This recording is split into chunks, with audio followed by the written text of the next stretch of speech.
Olá, pessoal do canal, beleza? Quem fala com vossa mercê é nada mais nada menos do que a Isha e Hailey. E este é o HF Responde, o quadro em que respondemos as perguntas de vocês. E como tem muita pergunta, não vamos enrolar e vamos direto. Vamos à primeira pergunta. Qual o ou a pior vilã ou vilão de algum filme da Barbie na opinião de vocês? A gente acha que é a Crystal, porque ela entrou no filme perdendo e saiu perdendo.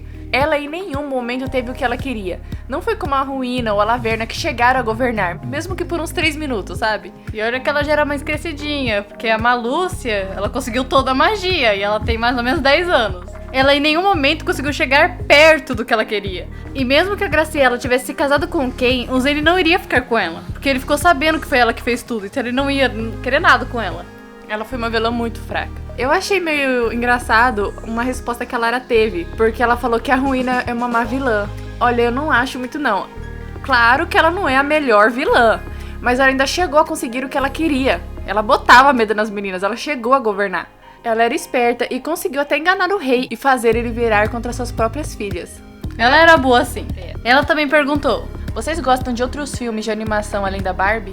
E a resposta é sim. Além disso, outras pessoas já perguntaram a mesma coisa. Já respondemos isso em um vídeo respondendo perguntas e vamos deixar aqui nos cards. Mas para resumir, Snoopy, Shell Carneiro, Babar, Irmãos Kratz e Tedip, etc.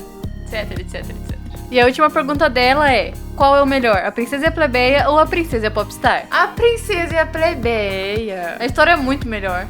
Sem dúvida. Mas só que, gente, os shows da Kira não tem comparação. Eles são épicos demais.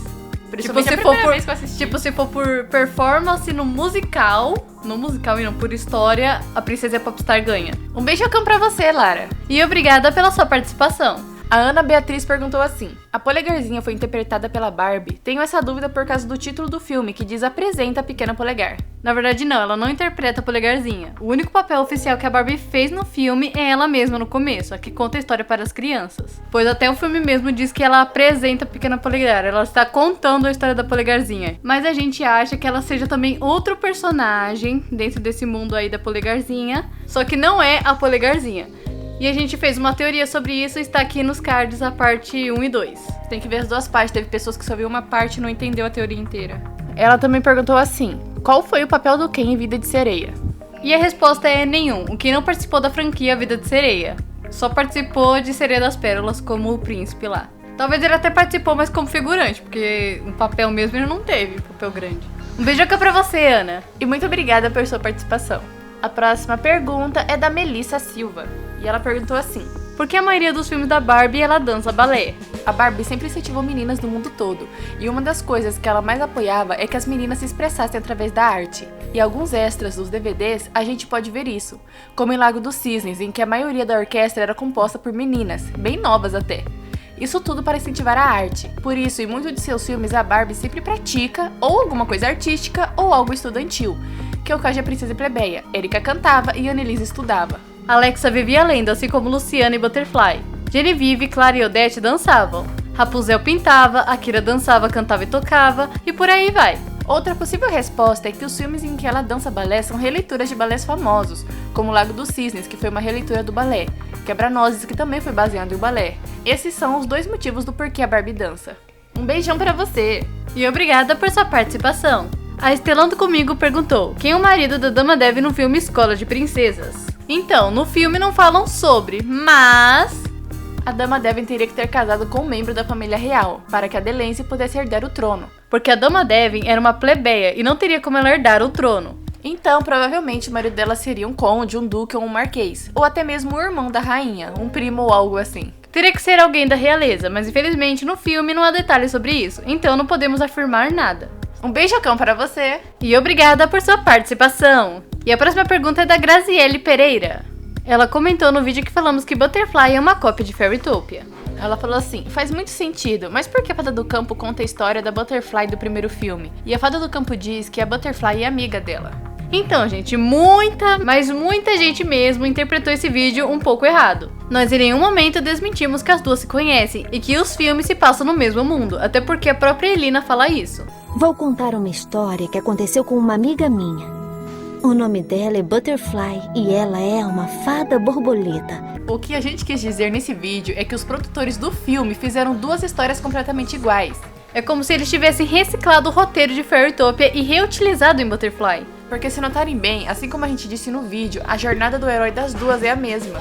A personalidade é igual também. É isso que a gente quis dizer no vídeo, que os dois filmes têm a mesma jornada. Isso foi uma estratégia da Mattel. Porque eles só lançaram Butterfly para tentar levantar a sequência Fairytopia, porque os Estados Unidos não estavam mais querendo saber dos filmes de Fairytopia. Então eles lançaram Butterfly, que vive no mesmo mundo de Fairytopia, para tentar chamar a atenção do público. Porque até então era o primeiro filme da Barbie em que dois personagens de filmes diferentes se interagiam. Mas resumindo, sim, elas são do mesmo mundo. Elas se conhecem, são amigas, mas o roteiro do filme é reciclado do de Fairytopia. E é isso. Um beijocão para você! E obrigada pela sua participação. A próxima pergunta é da Giovanna Lordello.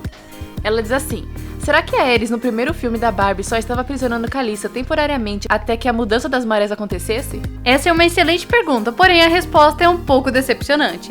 Acontece que no primeiro filme eles não estavam esperando fazer uma continuação, e tem muitos erros de continuação em Vida de Sereia 2. Um exemplo de um erro é esse daí da Marvita, porque no primeiro filme eles falam que todos os membros da família real fazem Marvita. Já no segundo, eles falam que só quem faz o ritual faz a Marvita. E no primeiro filme, eles falam que a Ares não consegue fazer Marvita por ela ser diferente, e não por não ter feito o ritual. O que é meio errado, porque senão, por que a Ares ia ficar com tanta raiva, tão triste quando a Merlia descobriu o segredo dela, que ela era a única diferente, que ela não podia fazer Marvita? Porque se fosse assim, todo o reino saberia que a Ares não poderia fazer Marvita porque ela não fez o ritual, porque o último ritual que fez foi a Calissa. Era só esperar mais alguns meses e um ano, né? Então, se fosse assim, o povo inteiro já ia saber que a Ares estava mentindo. Como o fato da sua pergunta ocorreu no primeiro filme, temos que usar a base do primeiro filme para responder ela. Porque nessa época não existia esse tal ritual para fazer Marvita. Era mais ou menos assim: se você consegue, consegue, senão o problema é seu. A Ares mantinha a Calissa presa porque ela não conseguia fazer Marvita, mas como ela era rainha, essa era uma função dela. Ela precisava fazer a Marvita. Então ela obrigava a Calissa a fazer e fingia que a Marvita era dela. E como no filme não tinha essa possibilidade de fazer o ritual, provavelmente ela ia deixar a Calissa presa até o fim dos dias dela. Mas se o primeiro filme tivesse sido feito já pensando nesse ritual, provavelmente ela iria deixar a Calissa presa até acontecer o ritual. E depois, provavelmente, mataria a Calissa. Ela também perguntou: em Barbie o Castelo de Diamante, nunca entendi se os colares delas realmente eram mágicos ou não. Então, Giovanna, realmente os colares eram mágicos. Porque o Castelo de Diamante era uma construção mágica. Como a gente sabe, cada vez que alguém criava uma nova música, aparecia uma nova pedra de diamante na parede do castelo e o castelo aumentava. Então, o castelo era feito de músicas e magia. E aquelas pedras que elas acham caíram no rio quando Lídia bateu a porta do castelo e foi embora. Aquelas pedras faziam parte do Castelo Diamante. Até a Lídia mesmo fala que são pedras do Castelo Diamante. Elas estavam usando pedras do Castelo de Diamante. E por o castelo ser de fato de mágica e música, naturalmente aquelas pedras eram mágicas. Tanto que até quando elas fazem a promessa da amizade, sai aquele poderzinho dos colares, dizendo que elas selaram a promessa delas. Quando Lídia tenta as enfeitiçar, são os colares que as protegem. Eles fazem aquela bolha em volta delas. O colar protege, porque o colar é feito de música, e a música que está nele é música do bem. Então ele repele a música do mal, que é a música da Lídia. Quando a Alexa tira o colar, ela fica totalmente desprotegida da mágica de Lídia, tanto que por isso que ela acaba sendo enfeitiçada. E ela apenas consegue voltar ao normal quando a Liana coloca nela o colar de volta, que o colar novamente repele a mágica do mal. Elas fingem estar enfeitiçadas, mas se não fosse o colar repelindo a magia, elas realmente cederiam ao feitiço. Você acredita em magia? E ainda quando elas estão na luta final contra a Lídia, são na verdade os colares das três, porque a Melody também está usando o colar da música. São os colares que fazem aquela bolha que protegem elas. Não são os instrumentos. Os instrumentos na verdade é que fazem ela virar pedra, mas os colares é que protegem elas da magia. Então, respondendo essa pergunta, os colares eram muito mais do que mágicos. Um beijocão para você e obrigada por sua participação. A Mariana Cabral perguntou: a Lia ainda tem o peixe do sonho? Não, ela não tem mais, porque segundo o que as serias dizem, o peixe do sonho pode lhe conceder o seu maior desejo, porém só pode pedir uma vez. E isso confunde muita gente, porque a gente acaba lembrando do gênio da lâmpada, que seria mais ou menos assim.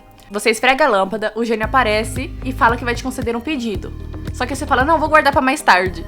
Aí ele: tá bom, aí ele entra dentro da lâmpada e você guarda ele. Aí depois você faz o pedido mais tarde. Mas no caso do peixe do sonho, você chama ele, mas só que ele que escolhe o seu desejo. E aí você escolhe se você vai aceitar ou não. E seja lá qual for a sua escolha, ele vai embora depois da sua resposta, que foi o que aconteceu com Merlia.